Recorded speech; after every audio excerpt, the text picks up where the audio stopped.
ब्रह्मा विष्णु महेश अजर अमर नहीं है। इनका भी आविर्भाव अर्थात जन्म तथा तिरोभाव अर्थात मृत्यु होती है। प्रमाण के लिए देखिए देवी भागवत महापुराण। ब्रह्मा, मैं, विष्णु और शिव, यह तुम्हारी प्रभाव से जन्मवान है। हम तो जन्मवान है, हमारा तो जन्म होता है और मरते हैं, नित्य नहीं है, हम अविनाशी नहीं है। फिर इंद्रादि दूसरे देवता नित्य किस प्रकार हो सकते हैं? कृपया अवश्य सुनिए जगत गुरु तत्वदर्शी संत रामपाल जी महाराज के अमृत वचन। नानक साहब जी को भगवान मिले थे, सचखंड लेकर गए थे, वापस छोड़ा था। कबीर परमेश्वर मिले थे और उसके बाद नानक साहब जी ने यही ज्ञान प्रारंभ किया था। और वो हिंदू धर्म जन्मे थे, रामकृष्ण के पूजा स्वयं भी करते थे, उनका पूरा परिवार भी रामकृष्ण की ही पूजा करता था। तो उस समय इस मार्ग को इससे हटकर अलग से चलाना हंसी खेल नहीं था। उस समय नानक साहब के कोई ज्यादा शिष्य नहीं हुए थे, लेकिन कुछ पुण्यात्मा अवश्य उनको स्वीकार किया था, कुछ पुण्यात्माओं ने माना था। तो वो क्या कहते थे कि भाई साध मिले साडा शादी होंदी, साध मिले साडा शादी होंदी, और विछड़ जा दिलगीरी वे, अख दे नानक सुनो जहाना मुश्किल हाल फकीरी। जब ये मेरे साध संगत, मेरे भक्त जब आते हैं यहाँ सत्संग में, तो मेरी खुशी का ठिकाना नहीं रहता। और जब ये बिछुड़ जाते हैं, आप अपने घर को जाते हैं, तब मुझे वही दुख छा जाता है। कारण क्या है कि संसार के अंदर ये ज्ञान नहीं है और इस भगवान की जानकारी किसी को नहीं है। इन बच्चों को मुश्किल से यह बात समझ में आई है, ये रहते हैं उस समाज के अंदर जो इसके विपरीत सब क्रियाएं भी कर रहा है, विपरीत ज्ञान भी रखता है। तो मुझे ये डर बना रहता है कि कहीं मेरे इस बाग में कोई कीड़ा ना लग जाए, कोई पौधा सूख ना जाए, कोई बच्चा भ्रमित होकर यहाँ से दूर ना चला जा। और जब ये यूं के यूं वापस आते हैं तो मेरी खुशी होती है कि परमात्मा की दया है इनके ऊपर, अभी कोई काल के दूत ने इनको खराब नहीं किया है। तो साध मिले साडा शादी होंदी, विछड़ जा दिलगीरी वे, अख दे नानक सुनो जहाना, ये मुश्किल हाल फकीरी वे। ये भक्ति करना इतना कठिन कर दिया इन लोगों ने, गलत ज्ञान प्रचार कर दिया और हम सच्चाई बता रहे हैं। तो इसके ऊपर भक्तों को लगाना, इस फकीरी माने भक्ति, इस भक्ति पर लगाना बड़ा कठिन हो गया हमारे लिए। तो यहाँ पुण्यात्माओं हमें खुशी हो रही है, ये बच्चे भगवान को पहचान रहे हैं और उमड़ उमड़ कर प्रत्येक सत्संग में उभर कर आ रहे हैं। तो दास की खुशी का कोई ठिकाना नहीं होता रहता कि परमात्मा दास का मिशन सफल हो रहा है, आपके बच्चे आपको पहचान रहे हैं। और पुण्यात्माओं, आप इस दास परमात्मा के विचार दास आपको बताता है, इन विचारों को जन जन तक पहुंचाओ, इस मिशन को सफल करो। दास आपको एक सुखद जमाना देगा, आने वाला समय पूरा विश्व सुख से जिया करेगा।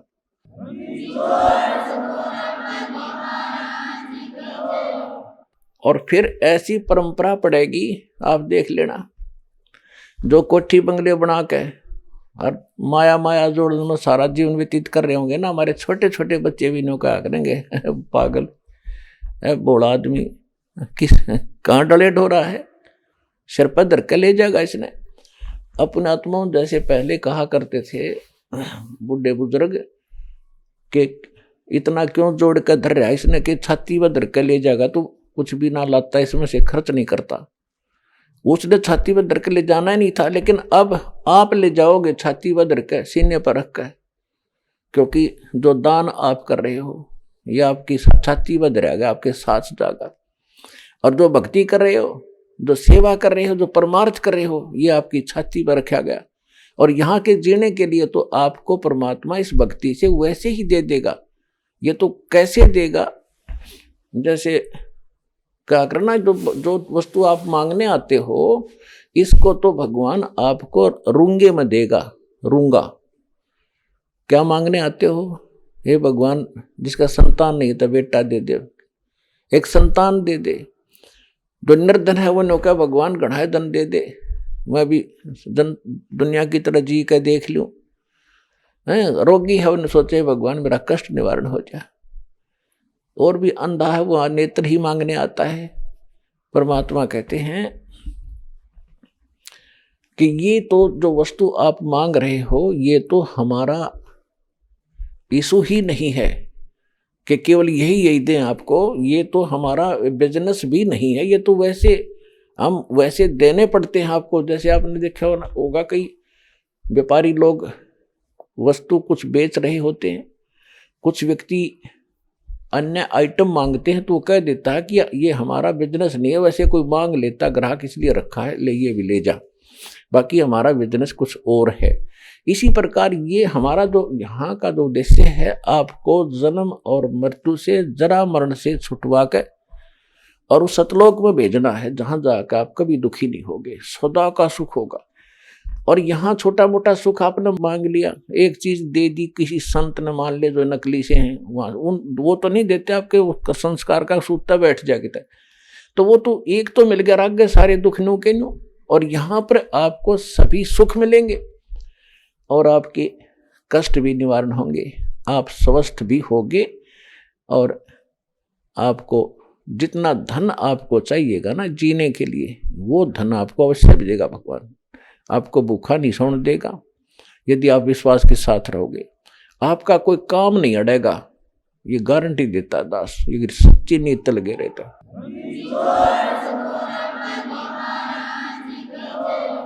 तो इस प्रकार तो हमने जो अपना जिस उद्देश्य को लेकर हम चल रहे हैं उस पर हमने दृढ़ रहना है। परमात्मा हमें क्या बताने आए थे, तो इसी प्रकार हमने अपने हर एक चीज को सुचारू रखना है, परमात्मा को के ज्ञान को आधार बना कर जीना है, और उसी के आधार से हम चलेंगे तो हम यहाँ सफलता प्राप्त करेंगे।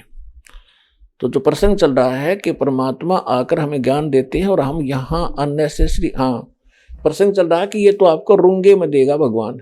रूंगे में, रूंगा क्या था, जैसे पहले समय में हमारे गांव में ये कोई भी जैसे बाहर से कोई सब्जी बेचने आ गया, कोई प्याज बेचने वाला आ गया, गांव में दुकान नहीं हुआ करती थी, तो हमारी दादी जी उनसे कभी टिंडे लेती सब्जी के लिए, और आम लेती, फल लेती, तो दाने गेहूं हुआ करते थे, बाजरा होता था, तो वो क्या करते थे, एक पलड़े में, तखड़ी के पलड़े में बाजरा या ज्वार गेहूं डाल दिए और कहता था कि 2 बार दूंगा, यानी एक वजन जो गेहूं का एक पलड़े में डाल दिया, उसके बराबर में 2 बार आम दूंगा। अच्छा भाई दे दे। वो जब अपना सौदा तो पूरा हो गया, सारे आम दे दिए, फिर क्या करती हमारी दादी, रूंगा और दे भाई। उठा के एक छोटी सी आम भी टूटी सी वह पकड़ा देता, अकना बड़ा आम दे, वो एक और दे देता, उसने रूंगा कहा करते थे, यानी सौदे ते न्यारी वस्तु को रूंगा कहते। तो हमारा जो सौदा है, आपको अमर करूं सतलोक पठाऊं, ताते बंदी छोड़ कहाऊं। बंदी छोड़ है हमरा नामम, अजर अमर है अस्थिर ठाम। हमारा मूल सौदा तो ये है, आपका मोक्ष कराएंगे, सतलोक ले जाएंगे, और वो सतलोक कैसा है वो बताएंगे। और जो बाकी आप यहाँ के संसारिक सुख मांगते हो, तो वैसे ठाकर पकड़ाएंगे कि ले जा, ये सौदे में नहीं है, ये तो उन्हें देने पड़ेंगे आपको, नहीं तो आपका पूंजी खत्म हो जाएगी। तो यहाँ परमात्मा कहते हैं कि वो सतलोक कैसा है, शंखों लहर मेहर की उपजे, कहर नहीं जा कोई, दास गरीब अचल अविनाशी, सुख का सागर सोई। जहां पर शंखों लहर मेहर की उपजे, वहां कोई कहर नहीं, कोई अकाल नहीं, कोई फलड़ नहीं, कोई सूखा नहीं पड़ता, कहीं रोग नहीं, कोई कष्ट नहीं, वहां शंखों लहर मेहर की उपजे।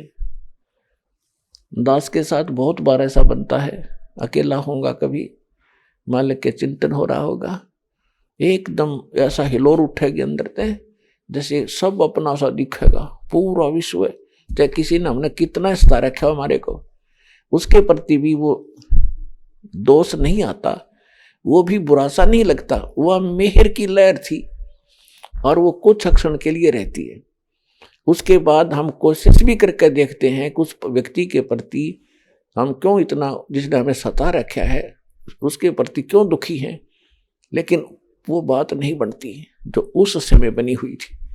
तो परमात्मा कहते हैं वहां ऐसी लहर हिलोर आपको सदा उठेगी, वहां कोई दुख नहीं, किसी चीज का अभाव नहीं। या तो खींचातानी हमने आप बना ली, हम अपने आप चोर बन गए, लुटेरे बन गए, रिश्वतखोर बन गए, अपने कर्म बिगाड़ दिए। क्यों? क्योंकि हम ये चाहते हैं कि इसने कोठी बनाई मैं भी बनाऊं, इसकी बड़ी कार है मैं इससे बड़ी लूं तो इज्जत हो। तो परमात्मा कहते हैं नहीं, ये इज्जत का तरीका नहीं। और वहां सतलोक के अंदर कोई कहर नहीं, तो यहाँ ये इज्जत का तरीका नहीं है, तो आपका कर्म बिगड़ेगा ज्यादा। और वहां सारी चीज सबको एक जैसी उपलब्ध है, एक जैसे आपके मकान, एक जैसे हर तरफ बहुत सुंदर। वहां का आपका जो रेजिडेंस है, यहाँ के राष्ट्रपति नहीं रख सकते, आसपास भी नहीं। वो आपका वहां इतना सुख और सारे चीज हरे भरे सदाबहार, वहां बाग बगीचे सदा फल फ्रूट भरे रहते, आपके कोठे भरे रहते हैं गेहूं से, जो बादल वहां का कणक है उससे, और किसी प्रकार खाओ पियो और भगवान की भक्ति करो। वहां आपका भोजन भी तेज पुंज का, आपका शरीर भी तेज पुंज का। कई भक्त असमंजस में पड़ जाते हैं, खाना खाते हैं, वहां इतनी सफाई है तो विसर्जन भी करते होंगे, पेशाब टट्टी भी जाते होंगे, नहीं, वो शरीर के अंदर ही कंज्यूम हो जाता है। वो ऐसा शरीर है, क्योंकि आपको ये ज्ञान नहीं है जरा सा भी। सारी चीज वहां की यहाँ से कति भिन्न है, लेकिन मनुष्य ऐसे ही है, स्त्री ऐसी है, बच्चे भी होते हैं, लेकिन वो फिर युवा सत्यर में आकर के सब एक जैसे हो जाते हैं। इस प्रकार वहां वृद्ध अवस्था नहीं है, केवल सदा युवा रहते हैं, कभी कोई मृत्यु नहीं होती। और वहां जो आपस में प्यार है एक दूसरे के साथ, वो यहाँ तो वर्णन भी नहीं कर सकते, उसको डिफाइन भी नहीं कर सकते।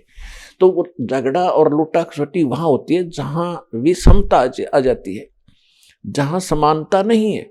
अब जैसे यहाँ एक मिनी रिहर्सल का आप कर रहे हैं सतलोक आश्रम बरवाला जिला हिसार में, आपको सबको एक भंडारे में रोटी मिलेंगी, एक जैसा आहार, एक जैसी थाली में आप देखोगे सबको एक जैसा व्यवहार बर्ताव हो रहा है, एक जैसा बैठने को, एक जैसा ओढ़ने को मिला है, एक जैसा स्थान है।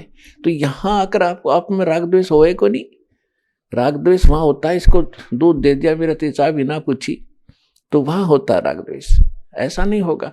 तो ये एक मिनी रिहर्सल है, यहाँ तो प्यार से आप पर रहोगे। आपको मान ले लाइन में लग रहे हो और रजाई ले रहे हो, तो आपको जल्दी नहीं हो सकती, अक मिलेगी 2 मिनट पीछे मिल जाएगी, क्या बात हुई। तो वहां होती है थोड़ी सी उथल पुथल, जहां किसी चीज का अभाव हो जाए। तो परमात्मा के उस लोक में किसी चीज का अभाव नहीं है, सबको हर चीज उपलब्ध है, सब सुखी हैं, वहां जन्म मृत्यु नहीं होती है, सब युवा है, वृद्ध अवस्था का दोष, वहां कष्ट नहीं है। इब्नू सोचो आपने यहाँ तो मरना पड़ेगा, आपने तो सबको मालूम है कि मृत्यु होगी, और हमारे पूर्वज चले गए, आप भी जाओगे, सबको मालूम। और आप फिर जिस स्थान को और जिस संतान को आप अपनी मान रहे हो, आपकी है नहीं, ये तो परमात्मा का स्थान, इस या पृथ्वी भगवान की है। और इस पर अरबों खरबों लोग इन किलों पर रजिस्ट्री करा करा मर गए, लड़ लड़ या मेरी या मेरी। और वो कहाँ है? का मनमान कि बिच्छू बन कर घूम रहा होगा कि तो जंगल में, अब कोट वहीं रहेगी, कोठी भी वो किले एकड़ जमीन भी वहीं पड़ी रही। तो ये पूरी मालिक की माया है, उसी की संपत्ति है। और ये संतान, ये बच्चे आपके संस्कारवश जुड़े हैं, ये भगवान के बच्चे आपके नहीं हैं। और ये आप अपने मान भी रहे हो तो मृत्यु के बाद आप इनके नहीं रह सकते। तो इसलिए इस बात को आधार मान कर आपको रहना इन्हीं के अंदर है, क्योंकि आपका जो रोल है, भूमिका है, उसको पूरा करो, अपना पूरा करो, मालिक साथ रहेगा, आसानी से आपका आप लेखा जोखा सुलझ जाएगा। और फिर ये इरादा रखो कि फिर हम वहां जाएंगे सतलोक में, वहां की इच्छा बनाओ, इन पोते पोतिया में, इन कोठी कोठिया में यहां आशा मत रखो। इस ज्ञान से रह भी नहीं गई, मूर्ख होगा तो बेच सकते हैं, और रहेगी तो आप फिर वापस आ जाओगे यहाँ पर। जहां आशा ता बासा होई, मन कर्म वचन सुमरियो सोई, ये विधान है। तो हम आशा सतलोक की बनाई, वापस इसी घर की नहीं बनावे। और यहाँ आगे मन माने भैंस बन के आ बैठे, अपने घर में भैंस बन गए, बता दूध ना देंगे तो घर वाले लठ मारेंगे, इंजेक्शन ठोकेंगे, तो के फायदा है वापस यहाँ की आशा रखने का। कुत्ता बन के आगे तो टूक नहीं दे, वरना आगे द्वार पर बैठे रहना, को जूठा तो कभी सूद दया होगी तब डाल देंगे, ना बैठा रहोगे। तो इस ज्ञान से आप, ये सच्चा ज्ञान है, ये भगवान का दिया हुआ है, किसी डूम बाट के गीत नहीं है, कोई स्वार्थी व्यक्ति का बनाया ये विधान नहीं है। तो इसको आपने आधार बनाकर जीना भी है और ये भक्ति भी करनी, तभी आप यहाँ से छूटोगे और सतलोक में जा बैठोगे। वो सतलोक ऐसा है जहां आपको हम ले जाना चाहते हैं, जहां के हम यहाँ से आपका वीजा और पासपोर्ट दोनों बना रहे हैं। ये बनवाओ, इसको सुरक्षित रखो। और नकली जो संत हैं वो नकली वीजा बनाते हैं, काल तक का वीजा इसी के लोक में रहने का, और यही जन्म मृत्यु के चक्कर में आपको डाले रखेंगे। उनसे छुटकारा आप भी पाओ और जहाँ तक पार बसाओ प्यार से। ये मार्ग झगड़े का नहीं है, ना किसी के साथ जबरदस्ती करनी है। काल को भगवान, काल ने परमेश्वर कबीर जी से प्रार्थना की थी, परमात्मा कलयुग में जब आप कह रहे हो चौथे युग में जीव ले जाओगे तो किसी के साथ जबरदस्ती ना करियो। आप तो सब समर्थ हो, लेकिन किसी को जबरदस्ती अपने पास, अपने उसमें ना लगाना मार्ग में। आप ज्ञान से उसको अपना बनाना। आपके ज्ञान को समझे आपका, आपके ज्ञान को ना समझे वो मेरा। परमात्मा ने भी यही कहा था कि बिल्कुल ऐसा ही है। जब ज्ञान ही नहीं समझेगा मेरा कैसे हो सकता, वो तो तेरा ही रहेगा। अंडरस्टूड था दाता को, तथास्तु किया था। तो इसी प्रकार आप किसी से घर का सदस्य है, चाहे किसी और गुरु का शिष्य है, उसके साथ धक्का नहीं करना, ना जबरदस्ती करना, ना खुरकाना धमकाना, प्यार से रह करीब ज्ञान सुनाओ प्यार से। एक बार ना सुना, थोड़ी देर कुछ दिन के बाद फिर सहज से धीरे धीरे शुरू करें। तो धीरे धीरे ये ज्ञान ऐसा है अंदर समावेगा। जरा सी भी चर्चा होगी तो उसके अंदर की जो खलबली मच जाएगी उसके, और कुछ दिनों के बाद वो फिर अपने आप मालिक के मार्ग पर आ जाएगा। तो ये तरीका है। अब जो प्रसंग चल रहा है कि परमात्मा स्वयं आते हैं और ये यथार्थ ज्ञान सुनाते हैं। इस ज्ञान को सुनाकर हमें इस दलदल से निकालना चाहते हैं। आज तक हमें ये ज्ञान किसी ने बताया नहीं, हमें कोई ऐसा भगवान बताया नहीं। अब पहली बार कोई सुनता है तो एकदम उथल पुथल हो जाती है उसके साथ, ये कैसा व्यक्ति है, ये कैसी बात कह रहा है, हमने कभी सुना ना देखा, ये सब झूठ पावेगी। और जब वो प्रमाण मिलाता है तो ठग ऐसा रह जाता है कि सचमुच हमारे ग्रंथ, हमारे प्रमाण, और हमें ज्ञान नहीं था। तो फिर उसके रोने के अतिरिक्त उस भगत के पास शेष कुछ नहीं बचता। फिर वहाँ आएगा, 2 दिन पीछे आएगा, पूरा विश्व यहाँ आए, यानी नाम लेगा इस दास से। अगर किसी ने सुखी होना है, मोक्ष कराना है, ये परमात्मा का आदेश भी है अपने बच्चों तक। वो अब इस ज्ञान को ये पहुंचा कर ही छोड़ेगा, चाहे कितना ही कोई कट्टर बना बैठा हो।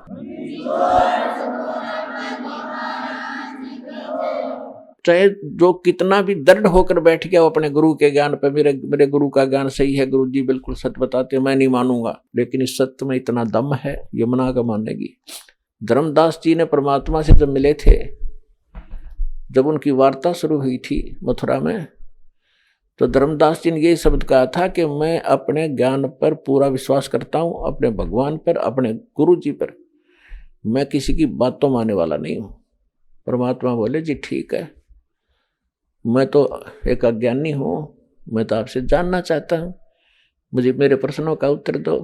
ये ब्रह्मा विष्णु महेश कि माता पिता कौन है, मुझे यही बता दो। फिर वो कहने लगे कोई माता पिता नहीं है। तो परमात्मा ने वो प्रमाण बताए। उन देखा कि वो साथ ले रहा था पुस्तक, ठगा सा रह गया, लेकिन फिर भी ना मानने, क्योंकि ये अहंकार बहुत बुरा कि कैसे हो सकता है, ये कैसे हो गया, तेरी पुस्तक में लिखा है और कैसे हो गया, तेरे ग्रंथ में लिखा है फिर कैसे हो गया। अपने गुरु ने कोष उसने जिसने तेरा बैठा बैठा दिया। ज्ञान तो सही है, वेद सही, गीता सही, प्राण सही, कुरान सही, बाइबल सही, गुरु ग्रंथ सही, लेकिन तुम्हारे इसके पढ़ने वाले, इसको व्याख्या करने वाले ठीक नहीं है। वेद कतेब झूठे ना भाई, झूठे हैं जो समझे नहीं। ये वेद कतेब यानी शास्त्र झूठे नहीं, झूठे तो ये लोग हैं जो समझे नहीं, इन्हें कख भी नहीं पता, अपने सदग्रंथों का ज्ञान नहीं। इसमें क्या वर्णन किया हुआ है, अपना जीवन नाश किया और ना जाने कितने परमात्मा के बच्चों को मिसगाइड करके वो भार सिर पर और रख लिए नकली गुरुओं ने। अब इनके लिए समाधान है, यहाँ चुप करके आवे अपना भी कल्याण करावें और भगवान के बच्चों को छोड़ दो। तुम बड़े भारी दोषी हो रहे हो। बहुत से पुण्यात्मा ऐसे हैं जो संत बने हुए थे, इसके 2000, 4000, 10,000 शिष्य थे, उनको बोल दिया उन पुण्यात्माओं ने ज्ञान समझ के, मैं तो जा रहा हूँ भाई और आप भी आ जाना, बेटा मोक्ष वहीं होगा, सतलोक आश्रम बरवाला जलाई सार में। वो आप भी आए हैं, अपने शिष्यों से भी बोल दिया, आएंगे तो ना आएंगे कोई बात नहीं। वो संत भार मुक्त हो गया जिसने ये कह दिया भाई मेरे पास ज्ञान नहीं था। और ये सच्चाई है, इसमें जीत हार का रोड़ा नहीं है, यहाँ तो मोक्ष उद्देश्य रखो। दास मैं अपना ये सीना ठोकूं कि मैंने यो ज्ञान बता दिया, नहीं, यो ज्ञान तो भगवान बताया गया था, परमात्मा बताकर गए थे। दास को तो बुद्धि दी है, मैंने तो उनका बताया हुआ आपका रूबरू किया, इसमें मेरा कोई बड़ा योगदान नहीं है और ना इसमें कोई मानता की बात है। ये कोई मेरा अपना आविष्कार नहीं है, ये भगवान का ज्ञान भगवान ने दबा रखा था खजाना। दास को बता दिया कि उधर बेटा और बांट दे तेरे भाई बहनों को। दास का तो इतना ही काम है बस, इसमें मान बढ़ाई की भी कोई बात नहीं, अभिमान की बात नहीं, क्योंकि दास को अपने औकात का पता है कि हमें पता है हम कितने विद्वान थे। इसे विद्वान होते तो हम पहले रामकृष्ण न पहले पूजा थे तो पहले ना छोड़ देते। तो परमात्मा ने बुद्धि दी है। तो इसी प्रकार जो संत आज भ्रमित हैं वो सोचें, इस बात पर विचार करें, उनको भी भगवान चाहिए और भगवान ही सरेआम खड़ा, कति आगे खड़ा और भी ना पहचानोगे, धिक्कार है तुम्हारे ज्ञान और तुम्हारे विवेक को। सब सदग्रंथों से प्रमाणित कर दिया, सारे प्रमाण बता दिए इस महापुरुष ने भक्ति की जिसको आप मोक्ष युक्त मानते हो, और वो ये मंत्र जाप करते थे और वो ये भगवान बताया करते थे। तो ये है वो भगवान जो कति सामने खड़ा कर दिया। और अब भी कोई नहीं पहचानेगा तो वो बालक है या फिर जानबूझ कर बकवाद कर रहा है जिसको भक्ति और भगवान की आवश्यकता नहीं है। तो वो परमात्मा जो परम अक्षर ब्रह्म है, वो परमात्मा जो आपका पिता है, आपके लिए भटक रहा है, आप उसको पहचान नहीं पा रहे, वो क्या कहता है, गोता मारूं स्वर्ग में जा बैठूं पाताल, कह कबीर ढूंढता फिरूं मैं हीरे मोती लाल। जो जन मेरी शरण है ताका हूं मैं दास, और गेल गेल लाग्या फिरूं जब तक धरती आकाश। परमात्मा कहते हैं जो एक बार कभी मेरी शरण में आ गया, किसी भी जन्म में मनुष्य के जीवन में, फिर मैं उसको उसके पीछे ऐसे भटकता रहता हूं जब तक पृथ्वी और आकाश रहेगा। मैं अपना पूरी कोशिश करूंगा उसको सद्मार्ग पर लाने की और उसका मोक्ष कराने की। एक पुण्यात्मा जो सतयुग से लेकर आज तक परमात्मा के, सतयुग से जैसे असंख्य युगों से परमात्मा हमारे पीछे घूम रहे हैं, और ये है वो दिन, ये है वो समय जिसमें मोक्ष होना है। चारों युगों का ये प्राइम टाइम है। ये कलयुग की पिछली पीढ़ी, ये समझ लो 20वीं सदी के उत्तरार्ध से शुरू हुई है, 1950 के बाद। 1951 में दास का जन्म हुआ, 8 सितंबर 1951। और इस युग में ये कलयुग की बिचली पीढ़ी है। प्रथम जो चरण था, भगवान आए थे स्वयं कबीर परमेश्वर, 120 वर्ष ये ज्ञान देकर सहस्रीर आए थे, सहस्रीर चले गए थे। और उस समय अपनी प्यारी आत्मा धर्मदास जी से कहकर गए थे कि धर्मदास, जब कलयुग 5500 वर्ष बीत जाएगा, 55, हाँ, परमात्मा ने कहा था कि कलयुग में मैं फिर आऊंगा आगे चल के, और सब जीवों को एक ज्ञान कराऊंगा और सभी मेरी भक्ति किया करेंगे, पूरा विश्व नाम लेगा और पूरे ज्ञान, पूरे विश्व को मैं सतनाम से परिचित कराऊंगा। उस समय सबका मोक्ष होगा। क्योंकि धर्मदास जी चिंतित हो गए थे कि परमात्मा आपने मेरे को 42 पीढ़ी का आशीर्वाद तो दे दिया, 42 पीढ़ी तक मेरा वंश चलेगा, लेकिन आप कहते हो सतनाम देना नहीं, सार नाम बताना नहीं। हे भगवान, फिर इनका मुक्ति कैसे होगी आपके बच्चों की? तो परमात्मा ने कहा था कि जब कलयुग के आगे चल के कलयुग में मैं आऊंगा और पूरा विश्व नाम लेगा, सबका मोक्ष कराऊंगा। और भाई बर्मा पंथ जो गरीबदास का पंथ होगा उसमें ही मैं आऊंगा आगे चल के। कबीर सागर में कबीर वाणी चैप्टर है, उसके 136 और 37 और 134 पर ये वर्णन है जो दास बता रहा है। और पूरा विश्व नाम लेगा और सबका कल्याण होगा। जब सारा संसार ही सतनाम प्राप्त करेगा, उससे पहले नहीं दे सकता मैं, ना बताने दूं किसी को, क्योंकि काल के दूतों का हाथ लग जाएंगे मंत्र, ये फिर यही ज्ञान बताते पाओगे, यही नाम देते पाओगे, तो हम विनता कैसे करेंगे? वो बच्चे कैसे पहचानेंगे? अरे इस नाम का कोई अधिकारी है नहीं, तो बेशक ये नाम देता है, उससे लाभ होने वाला नहीं है। अधिकारी के बिना पासपोर्ट बनवा लो, लाइसेंस बनवा लो, ड्राइविंग लाइसेंस, वो भी काम ना करे, तो ऐसे जीवन नाश हो जाएगा।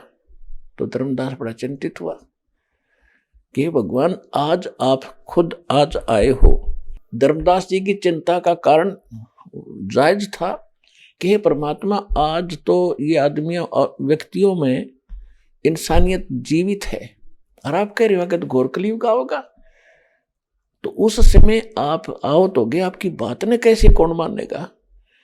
परमात्मा बोले तू चिंता ना कर, क्योंकि उस समय तक सभी ये काल के दूत जितने काल भेज जाएगा आपने। काल ने कहा था कि 12 पंथ करूं मैं साजा, नाम तुम्हारा ले करूं आवाजा, और 12 पंथ नाम जो ले ही सो हमरे मुख आन सबोई। और जाओ जोग जीत संसारा, जीव न माने कहा तुम्हारा, जीव तुम्हारा कहा न माने, हमरी ओढ़ हो बाद बखाने। तो काल ने कहा था कि जब तुम बिचली पीढ़ी यानी कलयुग में आओगे, उससे पहले मैं अपने 12 दूत तो तेरे कबीर नाम तय भेज दूंगा। तो कबीर पंथ चलाओगे, नाम सारे गलत देंगे, ज्ञान गलत सुनाओगे तेरे विपरीत, और सब कबीर पंथी कहाओगे, वो मेरे जाल में फंसे रहेंगे। फिर और अनेक पंथ चलाऊं, विराधा स्वामी, धन सतगुरु, निरंकारी, आसाराम, सुदान सूर्य, ये सारे तेरे ब्रह्म ऋषि को आवयो, ये निकक्का पता नहीं, तो ये सारे काल के पंथ हैं। और अनेक पंथ चलाऊं या विद जीवों को भरमाऊं। तब परमात्मा ने कहा था, धर्मदास ने कहा था, भगवान फिर कौन मानेगा आपकी? उस समय तो आप कह रहे हो कृत के निर्जीव हो जाएंगे, कोई सुना नहीं गा सच्चाई को, और बड़े बुरा हाल हो जाएगा, तब आप जाओगे। तब परमात्मा ने कहा कि देखो, जब मैं जाऊंगा तो उस समय, उससे पहले, जब मैं जाऊंगा उससे पहले क्या होगा, यानी अपना दास भेजूंगा या स्वयं जाऊंगा, उससे पहले ये काल के जितने भी संत होंगे, पंथ, ये चल चुके होंगे और ये मैच्योर हो चुके होंगे, कोई वर्ष इनकी पीढ़ी बीत गई होंगी, और जो इनके पास ज्ञान होगा उसकी पुस्तक बन चुकी होंगी, और प्रत्येक उसके भी अनुयायी को पता होगा।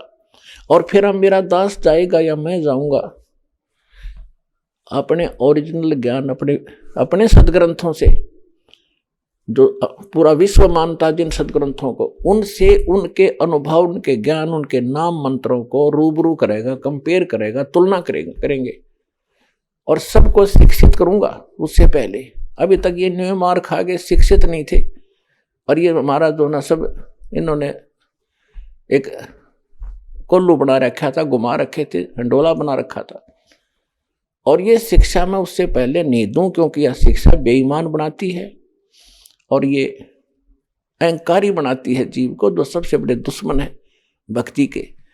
फिर परमात्मा धर्मदास जी ने कहा था, फिर ये बेईमान इतने बढ़ जाएंगी, कैसे सेट होंगे? किस ज्ञान में इतनी शक्ति है, वो अपने आप सेट हो जाएंगे। मेरे ज्ञान में ऐसी ताकत है, इतनी सत्यता है कि अपने आप मेरी आत्मा मानेगी। ये मन की बकवाद है, अहंकार हो जाना और बेईमान हो जाना। छोटे किस चीज पर होगे बेईमान? कोठी बना ली, फिर गधा बनेगा, वो याद दिलाई जाएगी इसको, फिर ये अपने सिंपल वे से जीवेगा। इनको ऐसा ज्ञान दूंगा, शिक्षा दूंगा, जितने बिगड़ेंगे बिगड़ लेंगे, फिर उनको सेट करना भी मुझे आता है। इस ज्ञान से ही सेट होंगे, और कोई तरीका नहीं। नहीं, आज तक ये शिक्षा का जहर अपने को खाने नहीं दिया भगवान ने। चौथे युग तक देख लो पिछला। अब इस शिक्षा से हमने उद्देश्य क्या बनाया? रोजी रोटी कोठी, क्या नाम है, नौकरी प्राप्त करूंगा। चलो इस लालच में आप पढ़ते गए। 2 रोटी भगवान ने देनी है और वो अवश्य देगा। 2 सुबह शाम के रोटी भगवान सबको देता है और मिलता वही है जो आपकी किस्मत में लिखा है। इससे ज्यादा नहीं मिल सकता। तो पैर पटक लो, कितना पाप कमा लो, पाप से पैसा इकट्ठा कर लोगे, कहीं बीमारी में लग जाएगा, कोई और समस्या आ जाएगी, टेंशन न्यारी दे जाएगा, कर्म नो के नो पाप कर्म धरे रह जाएंगे तेरे सिर पे और धन रहेगा नहीं। तो परमात्मा हमें याद दिलाएंगे। तो कह रहे थे कि ये ज्ञान मैं ऐसा दूंगा कि सब अपने आप इससे उल्टे हट जाएंगे और इस ज्ञान को स्वीकार करेंगे। तो परमात्मा ने कहा था कि जब कलयुग बीत जाएगा तो धर्मदास कहने लगे, महाराज वैसे आप जो कहो वो तो सत्य ही है भगवान, आपकी बात झूठी हो ही नहीं सकती। पर ये बात आजकल हम किसी को बताएंगे तो दाता किसी का यकीन नहीं होगा, विश्वास नहीं होगा।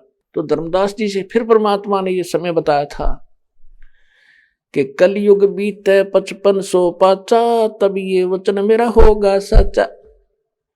जो मैं आज कह रहा हूं, तब परमात्मा ने कहा था कि कलयुग बीता जो 5500 पाचा, तब यो मेरा वचन होगा सच्चा। तो अब ये कलयुग बीत गया पुण्यात्मा, वो समय आ गया है। इस ही युग में, कलयुग में मोक्ष होगा और ये समय होगा। अब आप तो खूब परिचित हो, क्योंकि भक्ति का जब भी किसी समय में भी भक्ति, जैसे चाहे ये यहाँ के ऋषि मुनियों ने भक्ति की है, जैसी भी जहाँ तक इनकी भक्ति थी, तो वो भी इसी अक्षेत्र है। ये कोई देश विशेष नहीं है।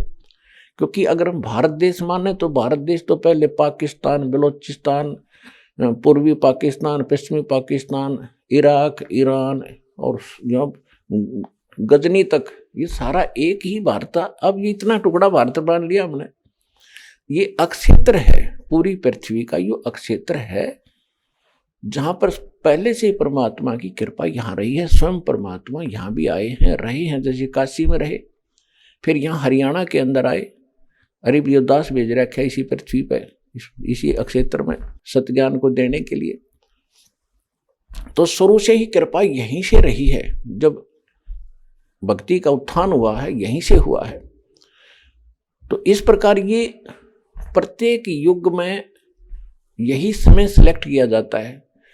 अब आप देख लो, 1947 में हिंदुस्तान आजाद हुआ, 1951 में दास का जन्म हुआ, और जब दास 8-9 वर्ष का हो चुका था, तब तक हमारे वहाँ कोई शिक्षा की लहर नहीं थी। अध्यापक धक्के तो पकड़ के लिया करते, माँ बाप ने समझा के बच्चा ने पढ़ाओ, नौकरी लग जाएंगे, ऐसे हो जाएगा। तो तब मुश्किल से भेजा करते। हमारे समय में लड़कियों को तो पढ़ाया ही नहीं करते थे जब हमारा शुरुआत थी इस पढ़ाई की। मेरी 2 सिस्टर तो अनएजुकेटेड रहेगी थी, घर के जाने नहीं दिया करते, या रुचि नहीं थी, ज्ञान नहीं था। तो कहने का भाव ये था कि ये शिक्षा अब दी दाता ने, और आप देख रहे हो इस शिक्षा ने कितना कहर तोल दिया। अब 20-30 वर्ष के इधर इधर देख लो, कितनी बेईमाना, कितनी कहां तक गिनवा में कौन कौन भ्रष्ट हो गए। अब देखो राजनेता कितने अच्छे करैक्टर के हुआ करते हैं, पहले वाले देखो। और अब क्या सत्र हो गया इनका। सारे तो नहीं है लेकिन अधिकता आ गई है। इसी प्रकार कर्म अधिकारी देख लो, और जजों के ऊपर भी ऐसे लांछन लगने लगे। जज की पोस्ट पर बैठ कर जो आदमी अन्याय करे है, तो इसका कारण क्या है? हम भगवान भूल गए, उसका विधान भूल गए। तो कितनी गिरावट आ गई हमारे अंदर। अब बेशक गिरावट आ गई, या परमात्मा समझो आवश्यक थी, जरूरी थी, और हमारी मजबूरी थी। शिक्षा के बिना भगवान नहीं पहचान सके थे। और फिर देखो दाता की कृपा, अभी 2000 के बाद ये कितना विस्तार हो गया मोबाइल का, टेलीविजन कितने चैनल चाल पड़े, धार्मिक चैनल, फलाने चैनल, और किस प्रकार के प्रोजेक्टर, ऐसे इंस्ट्रूमेंट बनवाए, ये मेन आदमी के बनाए हुए नहीं है। ये भूल ना करना कभी भी। ये परमात्मा का दिया माइंड है, परमात्मा ने बनवाए हैं। ये मनुष्य यही थे, लाखों वर्ष बीत गए, इन ढंग से कोई सानी काटने का गड्ढा सा बनाना नहीं आया। और एक रेडू के अंदर 6 खेतर जोड़ के रथ का करते, सबसे बड़ा वाहन सुंदर, 6 घोड़े दौड़ कर उसने घसीटियाँ इंडिया करते, कितों काट ले जाते, ना सड़क थी ना कुछ और थी। तो ये मेन माइंड नहीं है, ये भगवान का दिया हुआ आपके लिए, कि इसके बिना आप ना देख सकते, ना पहचान सकते भगवान को, और ना ग्रंथों को सत्य मान सकते। आप अपनी डफली पीटे थे सभी, कोई कहता ये सच्ची है, कोई कहता नहीं मैं कह रहा ये सत्य है। अब सत्य तो सदग्रंथ बताओगे कौन सा है, वो दास ने रूबरू कर दिया। इन सभी जितने भी संत हुए हैं जिनको भगवान मिला, उनको छोड़कर ये नकली जितने हैं, इनके अनुभव की पुस्तकें आपके रूबरू कर दी कि ये ऐसा बताते हैं। और जिनको भगवान मिला वो संत ये बताते हैं, और हमारे ग्रंथ ये बताते हैं। हमारे ग्रंथ जो बताते हैं और जिनको भगवान मिला वो संत बताते हैं, वो दोनों एक बता रहे हैं। तो इसके विपरीत जिनके विचार हैं वो शास्त्र विधि को त्याग कर और मनमाना आचरण है, वो उसमें आपको कोई लाभ नहीं होगा। गीता अध्याय नंबर 16 के श्लोक नंबर 23 और 24 में यही प्रमाण है कि अर्जुन, जो शास्त्र विधि को त्याग कर मनमाना आचरण करते हैं, उनको न तो कोई सिद्धि प्राप्त होती है, न उनकी गति होती है, न उनको कोई सुख होता है। और इसीलिए भगवान को भजते हैं, इसीलिए भगवान की भक्ति करते हैं कि हमारे जीवन सफर में आने वाले पाप कर्म रूपी कांटे जो हमें दुखदाई होने थे वो कटे, वो साफ हों। तो इसलिए भगवान की आवश्यकता थी। जब तक हम भक्ति नहीं करते, पूर्ण परमात्मा नहीं मिलता, तब तक तो हम केवल अपना किया कर्म ही भोगते हैं। पाप भी भोगने पड़ेंगे और पुण्य भी, दोनों जो लिख रखे आपकी किस्मत। तो इस लिखी हुई किस्मत में जो लिखा है पाप या पुण्य, अब पुण्य को तो कौन कटावे, पाप पे कटाया करे। तो ना तो ब्रह्मा जी काट सकते, ना विष्णु जी, ना शिव जी, ना दुर्गा जी, इनके बाकी सारे इनके नीचे देवता, उनका तो बातें छोड़ दो। ना ब्रह्म काट सकता सरपुरुष, ना अक्षर पुरुष काट सकता उस कर्म के कांटे ने। केवल परम अक्षर ब्रह्म काट सकता है।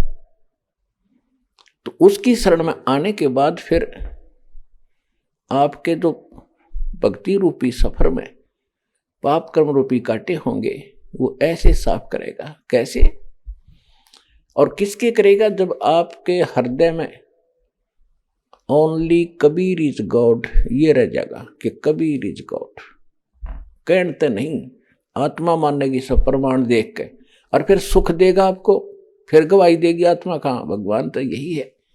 तो जिस समय आप फिर आप किस स्थिति में आ जाओगे? पति भर्ता पद पर। पति भर्ता किसे कहते हैं? वो लड़की अपने पति के अतिरिक्त अन्य किसी पुरुष में वो आस्था पति वाली ना रखे। बाकी सबका आदर सत्कार करना वो अन्य वस्तु है, वो शिष्टाचार है, आवश्यक है। तो इसी प्रकार जैसे हम किसी वस्तु की डिमांड को वस्तु प्राप्त करना चाहें, तो अपने भगवान कबीर साहब के अतिरिक्त अन्य किसी देवी देवता में सपने में भी इच्छा ना हो कि इससे मांग लूं, इससे मैं इच्छा करूं या मुझे कुछ राहत दे। तो तब आप पति भर्ता पद पर होगे। तो उसके विषय में बताया परमात्मा गरीबदास साहिब ने कि पति भर्ता जमी पर जो जो धर है पाओ, समर्थ झाड़ू देत है ना काटा लग जावे। कहते हो समर्थ वो परम अक्षर ब्रह्म कबीर साहब आपके जीवन रूपी सफर में आगे आगे चलेगा झाड़ू लेकर कि मेरे बच्चे के, मेरी प्यारी आत्मा के काटा ना लग जा, यानी इसको कोई पाप दुखी ना करते। तो पुण्यात्मा काटा निकालते हैं ना, तब भी पीड़ा होती है थोड़ी सी, पर वह एक बार होती है। तो अभी आप जो से इतने काटे आपने पैराम लगा रखे हैं असंख्य युग के, अरे ये धीरे धीरे निकलेंगे। यानी पाप आपको सुख करने के लिए थोड़ा बहुत कोई कष्ट भी हो रहा तो नो सोच ले भगवान काटा काट रहा है। सतगुरु कहते हैं संत शरण में आने से आई टले बला, जय मस्तिष्क में सूली हुआ काटे में टल जा। यानी इतना कष्ट होगा आपके ऊपर जैसे आप भक्ति में लगे आते हो, और कुछ कहते हैं जी अभी कुछ लाभ हुआ नहीं, मेरा चौथा चक्कर हो गया। ये तो सारी उम्र चक्कर लगाना पड़ेगा तुमने यहाँ पर।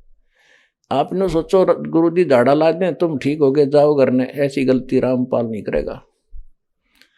आपको ज्ञान देगा, आपका आने वाला जीवन और सुखी करेगा इस भक्ति मार्ग से, और भगवान से मिलाने के लिए पूरा प्रोसेस आजीवन करना पड़ेगा आपको। राम नाम रटते रहो जब तक घट में प्राण, कभू तो दीन दयाल के बेनक पड़ेगी ही कान।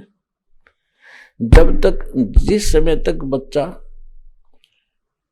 आखिरी पढ़ाई नहीं कर लेता, कोई ट्रेनिंग करने गया और 5 वर्ष की है, तो जब तक वो ट्रेनिंग पूरी नहीं होती तब तक उसको कॉलेज में, उस इंस्टीट्यूट में जाना पड़ेगा, हाजिरी लगवानी पड़ेगी, नहीं तो फिर फेल हो जाएगा। तो आपको इन का में 5 बीमार आ गया जी, गणा कोई विशेष लाभ तो नहीं हुआ है। तो ये धीरे धीरे होगा। जैसे डॉक्टर के पास एक ही मर्ज के 2 मरीज जाते हैं, एक को तो 10 दिन की दवाई में औषधि में ठीक कर देता है, और एक को कहता भी अभी और टाइम लगेगा, 2 महीने 3 महीने तक औषधि देनी पड़ जाए, क्योंकि उसका रोग अधिक था और उसका तरीका यही है, इन औषधि से के सेवन करते रहने से ही कटेगा।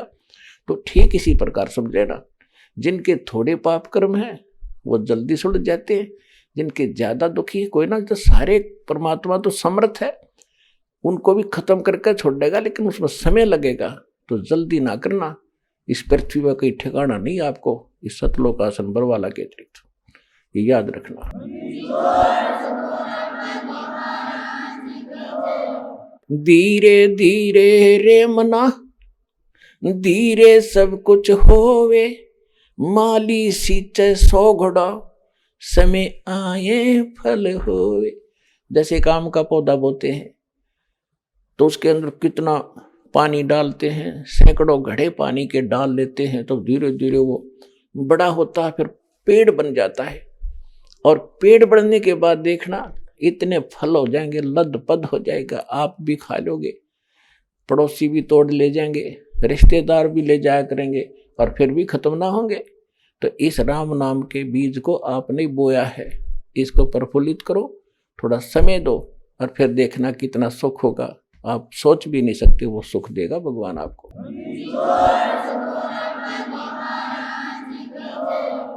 तो क्या कहते हैं, जब आप परमात्मा के प्रति समर्पित हो जाओगे, फिर कहा है कि जैसे पतिव्रता जमी पर, और जो धर है पाँव, समर्थ झाड़ू देत है, ना काटा लग जाए।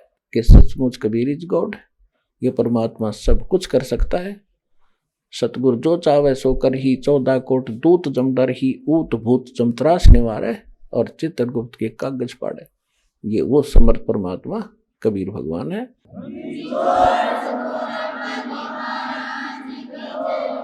परम पिता परमात्मा पूर्ण ब्रह्म, सारी सृष्टि के रचनहार कबीर परमेश्वर जी की असीम रजा से आप सभी पुण्यात्माएं सत्संग सुनने के लिए उपस्थित हुए, और सत्संग में आने से प्राणी को आत्मज्ञान तथा परमात्म ज्ञान दोनों ही होते हैं। अभी तक हम जिन भी संतों के कोई ज्ञान विचार सुना करते थे, जिन महापुरुषों को परमात्मा मिले या स्वयं परमेश्वर आए, वो तो पूर्ण संत थे, उनके विचार भी पूर्ण थे, वो हम समझ नहीं सके। उनके अतिरिक्त जितने भी ऋषि महर्षि, मंडलेश्वर आचार्य, शंकराचार्य, ये धर्मगुरु, सब यही कहा करते थे कि आत्म ज्ञान हो जावे बस जीव की मुक्ति हो जाती है। ये बिल्कुल इनकम्प्लीट नॉलेज था, अधूरा ज्ञान था। आत्म ज्ञान क्या है और परमात्म ज्ञान क्या है? आत्म ज्ञान है कि ये जीव कौन है, मैं कौन हूं, कहां से आया हूं, इस जन्म मृत्यु के पचेड़े में कैसे पड़ गया।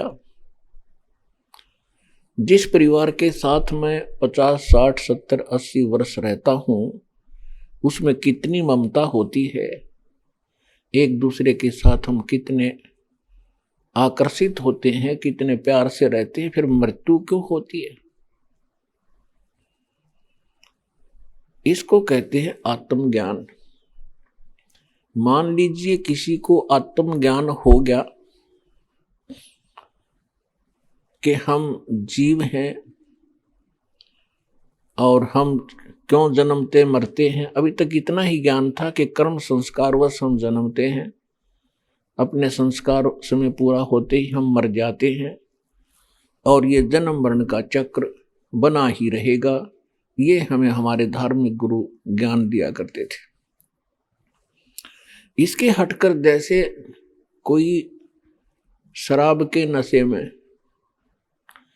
और किसी गहरे खड्डे में गिर जा और उसके अपने आप निकलने से वो असमर्थ हो और उसको ये भी ज्ञान हो गया कि मैं इस खड्डे में गिर गया, बहुत गहरा है, और किस कारण से पड़ा, तो उसको ये भी ज्ञान हो जाए कि मैं नशा कर रखा था इसलिए गिर गया।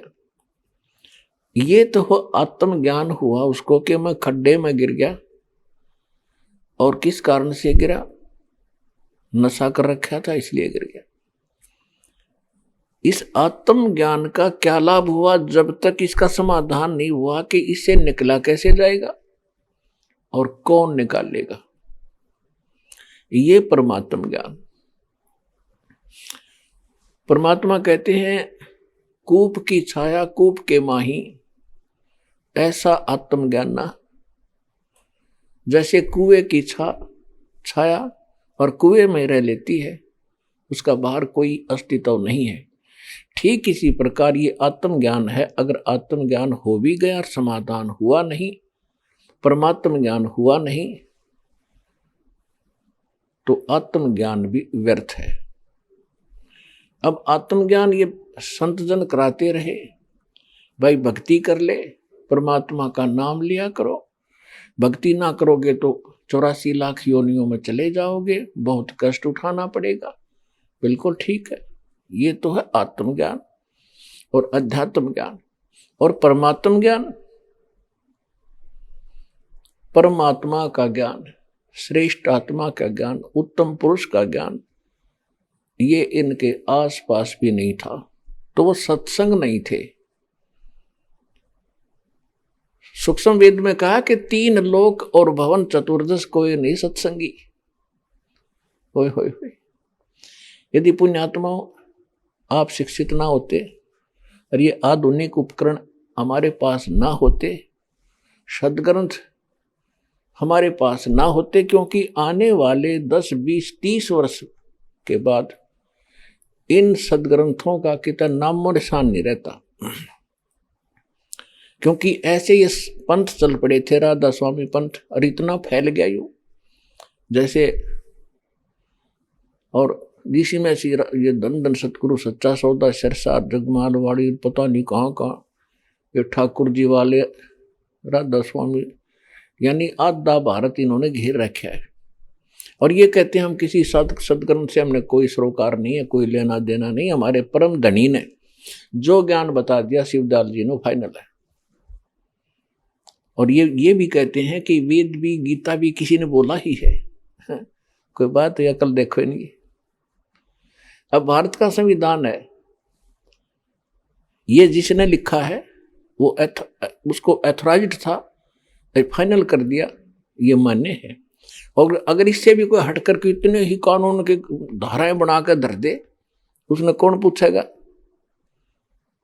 शर्मा मारेंगे। तो इससे भी ज्यादा धारा बनाकर अपनी न्यारी रख ले, व्हाट इज यूज। तो ये एक सदग्रंथ हमारा विधान है, संविधान है भगवान का, इसको ही मान्यता देनी पड़ेगी हमें। तो कहने का भाव ये है कि जैसे आज आपको दास कह रहा है कि 3 लोक और भवन चतुर्दश कोई नहीं सत्संगी। सत्संगी मीन जिसको यथार्थ आध्यात्मिक ज्ञान कंप्लीट हो, संपूर्ण हो, और संपूर्ण उसके पास समाधान हो, ऐसा कहते तीन लोक में नहीं है। परमात्मा कहा करते थे। अब पुण्यात्माओं, आज तक हम ब्रह्मा विष्णु महेश जी को सुप्रीम पावर मानते रहे, इनकी हम पूजा भी करते रहे, और परमात्मा 600 वर्ष पहले आए थे जब कहा करते थे, तीन देव की जो करते भक्ति उनकी कदे ना होवे मुक्ति। गुण तीनों की भक्ति में ये भूल पड़ो संसारे, कहें कबीर निज नाम बिना कैसे उतरो पार। अब तीन लोक और भवन चतुर्दश कोई नहीं सत्संगी। ब्रह्मा विष्णु महेश को भी आध्यात्मिक ज्ञान नहीं, तो पुण्यात्माओं तीन लोक में फिर कौन शेष रह गया जिसको ज्ञान हो सकता है। और ये बात आज से 600 वर्ष पहले भगवान कहा करते थे। मेरे साधो भाई मोहे सब जग भूला पाया, मेरे साधो भाई सब जग भूला पाया। इसी भूल में ब्रह्मा भूला जिन चारों वेद सरसाया। वेद पढ़ियो पंडित भूला वो सार शब्द ना पाया, मेरे साधो भाई सब जग भूला पाया। इसी भूल में विष्णु भूला जिन वैष्णो धर्म चलाया। इसी भूल में विष्णु भूले जिन वैष्णो धर्म चलाया। तीर्थ व्रत का बांध महात्म बहुविध जीव फसाया, मेरे साधो भाई मोहे सब जग भूला पाया। इसी भूल में शंकर भूला जिन भिक्षुक पंथ चलाया। सिर पे जटा हाथ में खप्पर ये घर घर अलख जगाया, मेरे साधो भाई सब जग भूला पाया। यानी किसी को भी यथार्थ ज्ञान नहीं। अब थोड़ा सा एक प्रमाण दिखाते हैं आपको। जिन सदग्रंथों को हिंदू धर्म की पुण्यात्माएं सीने से लगाती रही, शिरोधार्य मानती रही, वो सदग्रंथ आज हमें क्या ज्ञान दे रहे हैं जो परमात्मा 600 वर्ष पहले बताया करते थे। आज वही प्रमाणित कर रहे हैं कि ब्रह्मा विष्णु महेश को भी कख भी ज्ञान नहीं, अध्यात्म मार्ग। और आज से 600 वर्ष पहले ये बात कहना तो सिर फुड़वाने वाली बात थी। आज भी इस दास के साथ इस ज्ञान को जो परमात्मा ने दिया। आइए अब हम उन श्रद्धालुओं के अनुभव जानते हैं जो जगत गुरु तत्वदर्शी संत रामपाल जी महाराज जी से दीक्षा प्राप्त कर चुके हैं तथा उनके द्वारा बताए गए भक्ति मार्ग पर चल रहे हैं। नमस्कार सर। नमस्ते सर। सर क्या नाम है आपका? सर मेरा नाम नंदकिशोर माहौर है। नंदकिशोर जी आप कहाँ से हैं? मैं आर.के. पुरम शासनीगेट आगरा रोड अलीगढ़ उत्तर प्रदेश से। नंदकिशोर जी आपने संत रामपाल जी महाराज से नाम दीक्षा कब ली? संत रामपाल जी महाराज जी से मैंने दीक्षा 22 सितंबर 2013 को ली थी। संत रामपाल जी महाराज से नाम दीक्षा लेने से पहले क्या आप कोई भक्ति साधना भी करते थे? जी, हम जो है बाबा जय गुरुदेव जी से 89 में दीक्षा लिए हुए थे और तभी से हम उन्हीं की भक्ति किया करते थे, लेकिन उस भक्ति से हमें कोई लाभ नहीं हुआ जी। करीब 30 बरस उनकी भक्ति की हमने की थी, लेकिन 30 बरस में हमारे ना तो कोई विकार दूर हो पाई हमसे। हम जैसे गुटखा बीड़ी पान तम्बाकू नशीली चीज़ों का सेवन किया करते थे और कोई भी विकार हमसे नहीं छूट पाया वहाँ पर। और ये ब्रह्मा विष्णु महेश दुर्गा इनकी भी भक्ति हम साथ साथ में किया करते थे, लेकिन किसी भी भक्ति से हमारा कोई लाभ नहीं हुआ। सर क्या कारण बना कि आप संत रामपाल जी महाराज की शरण में आए? सर एक दिन हमको ऐसी जिज्ञासा हुई कि इस जो भक्ति हम कर रहे हैं बाबा जय गुरुदेव की, इससे हमें कोई लाभ नहीं हो पा रहा, तो कोई हमें ऐसे संत मिलें जिससे कि हमारे सारे विकार दूर हों और जो हम चाहते थे जीवन मरण से मुक्ति हमें कैसे मिले, तो ऐसे कोई संत मिले। तो हमें एक दिन रेलगाड़ी में यात्रा कर रहे थे, तो वहाँ पर जो है एक भगत उनसे दीक्षा लिए हुए थे, वो उनसे हमारी वार्तालाप हुई और हमने उनसे कहा कि भाई आप तो बहुत अच्छी मतलब संत से दीक्षा लिए हुए हैं, क्या हमें भी वहाँ जा सकते हैं हम? बोले कि क्यों नहीं। उन्होंने हमें एक पुस्तक दी, ज्ञान गंगा पुस्तक को जब हमने पढ़ा तो देखा वाकई उसमें एक अनमोल ऐसा ज्ञान था जो हमें आज तक नहीं मिल पाया था। तो हमने उनसे वहाँ से उनका पता लिया, फ़ोन नंबर्स भी लिए जो कि गीता मतलब ज्ञान गंगा पुस्तक में पहले से थे। उन पर हमने फ़ोन किया, फ़ोन करके उनसे हमने पता ठीक तरह से समझ लिया। समझने के बाद मैं और एक हमारे मित्र बरवाला आश्रम गए। वहाँ जा कर के हमने संत रामपाल जी महाराज जी से दीक्षा ली। संत रामपाल जी महाराज से नाम दीक्षा लेने के बाद क्या आपको भी लाभ प्राप्त हुए? जी सर, मेरे को बहुत लाभ हुए। मैं पहले अस्थमा का रोगी हुआ करता था। रास्ता चलते में मेरे को सांस फूलती थी मेरी, और मेरी डांट दांतों में परेशानी रहा करती थी। जो वहाँ दीक्षा लेने के बाद और भक्ति करने के बाद मुझे काफ़ी उनसे लाभ मिला। संत रामपाल जी महाराज जी के यहाँ से मुझे एक बहुत बड़ी प्रॉब्लम हुई थी, मेरे साइट का प्रॉब्लम बन गई थी, जो मुझसे चलने में बहुत दिक्कत हुआ करती थी। मैं अपने कमरे से बाथरूम तक भी नहीं जा पाता था, इतनी मुझे दिक्कत हुआ करती थी। एक्सरे भी कराया था सर मैंने, और एक्सरे में बताया कि आपकी जो है हड्डी से मांस हट गया है और इसमें आपको ठीक होने में काफ़ी समय लगेगा। तो सर मैंने उनसे दवा ली, लेकिन मुझे कोई किसी तरह का आराम नहीं मिला। फिर कहते हैं ना कि करे करावे साइयाँ, मन में लहर उठावे, दादू सिरदर जीव के आप बगल हो जावे। संत रामपाल जी की कृपा से मैं आज बिल्कुल ठीक हो गया। मेरा वज़न करीब 14 किलो मेरा वज़न कम हो गया, और मैं आज चल भी नहीं पाता था। आज मैं अच्छी तरह से 5-7 किलोमीटर दौड़ लगाता हूँ सुबह सुबह, और मुझे काफ़ी आराम मिला है। सर क्या आप नशा भी करते थे? जी हाँ, मैं बीड़ी, सिगरेट, पान, तम्बाकू, गुटखा, सारी नशीली चीज़ों का सेवन किया करता था। और मैंने बहुत संत रामपाल जी महाराज जी से दीक्षा लेने से पहले मैंने बहुत प्रयास कर लिए उनको छोड़ने के लिए, लेकिन मैं छोड़ नहीं पाया। जिस दिन से संत रामपाल जी महाराज जी से दीक्षा ली, मेरे सारे बेकार दूर हो गए। सर आपने बताया कि आप काफ़ी टाइम से जय गुरुदेव पंथ से जुड़े हुए थे और नशा भी करते थे। लाख कोशिशों के बावजूद भी आपका जय गुरुदेव पंथ में नशा नहीं छूट पाया। फिर आपने संत रामपाल जी महाराज से नाम दीक्षा ली और आपका नशा छूट गया। तो सर संत रामपाल जी महाराज के पास ऐसी क्या भक्ति साधना है जो इतने सालों का नशा संत रामपाल जी महाराज से नाम दीक्षा लेने मात्र से ही छूट गया? सर रामपाल जी महाराज जी के शरण में जाकर के उन्होंने जो ऐसा अनमोल जो ज्ञान दिया हमारे लिए, उस ज्ञान से ही और उस भक्ति के करने से ही हमारे सारे बेकार दूर हो गए। बाबा जय गुरुदेव जी के यहाँ नहीं छूट पा रहे थे। बाबा जय गुरुदेव जी तो स्वयं कहा करते थे कि बच्चों मैंने तो कभी बीड़ी सिगरेट पी नहीं, आप अगर चाहो तो बीड़ी सिगरेट पी सकते हो। लेकिन यहाँ दीक्षा बाद में मिलती है, पहले ये बताया जाता है कि आपको किसी तरह का कोई भी बेकार नहीं करना है। बीड़ी, सिगरेट, पान, तम्बाकू, कोई भी नशीली चीज़ आपको इस्तेमाल नहीं करनी है। सर संत रामपाल जी महाराज से नाम दीक्षा लेने के बाद आपको बहुत सारे लाभ प्राप्त हुए। तो जो श्रद्धालु आज आपको देख रहे हैं, खास करके जय गुरुदेव पंथ वालों के लिए, आप उनके लिए क्या संदेश देंगे? सर मैं उनसे यही कहना चाहूँगा कि जो ज्ञान वहाँ पर नहीं मिल पा रहा था, और परमात्मा यहाँ पर संत रामपाल जी यहाँ पर जो ऐसा ज्ञान दे रहे हैं जो वहाँ नहीं मिल पा रहा था, और आप संत रामपाल जी महाराज के चरणों में आएँ और आ कर के जो है अपना सारे विकारों को दूर करके, और जो एक अनमोल भक्ति वो दे रहे हैं उसको प्राप्त करें और अपना कल्याण कराएं। संत रामपाल जी महाराज से नाम दीक्षा कैसे ली जा सकती है? चैनल पर संत रामपाल जी महाराज जी का सत्संग आता है, और उसके नीचे एक पीली पट्टी जो लगातार चलती रहती है, उस पर नंबर दिए हुए होते हैं। उन नंबरों पर फ़ोन करके आप अपने नज़दीकी नामदान केंद्र का पता पूछ करके वहाँ जा कर के और नाम दीक्षा ले सकते हैं। धन्यवाद सर। सत साहिब।